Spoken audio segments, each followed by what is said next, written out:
So పిల్లల్లో మనకి ఎందుకు వాళ్ళలో మటుకి బీపీ వస్తుంది అంటే బికాజ్ ఆఫ్ ఓవర్ ఈటింగ్ వల్ల, ఒబీసిటీ వల్ల, ఎక్కువగా సాల్ట్ ఫుడ్లో ఉండడం వల్ల, ఇట్లాగా పిల్లల్లో అన్నది ఈ జంక్ ఫుడ్స్ వల్ల, హై అమౌంట్ ఆఫ్ క్యాలరీస్ వల్ల, వీటి వల్ల ఏంటంటే ఏదైతే మటుకి బీపీ అన్నది మటుకి ఒక మిడిల్ ఏజ్ కానీ ఓల్డ్ ఏజ్లో వచ్చే మటుకి బీపీ ఈ మధ్యకాలంలో పిల్లల్లో కూడా ఇలాంటి రాంగ్ లైఫ్ స్టైల్ వల్ల వచ్చేస్తుంది అన్నమాట.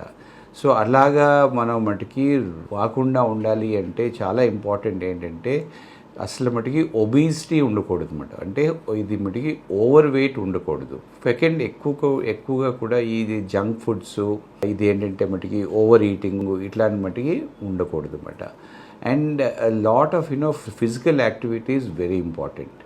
బాగా మటుకి ఫిజికల్ యాక్టివిటీ ఉండి అండ్ వాళ్ళకి ఈ జంక్ ఫుడ్స్, ఈ హై సాల్ట్ ఫుడ్స్ ఇలాంటివన్నీ తినకుండా ఉంటే పిల్లల్లో మటుకి బీపీ వచ్చే ఛాన్స్ అనేది మనకి తగ్గిపోవచ్చు.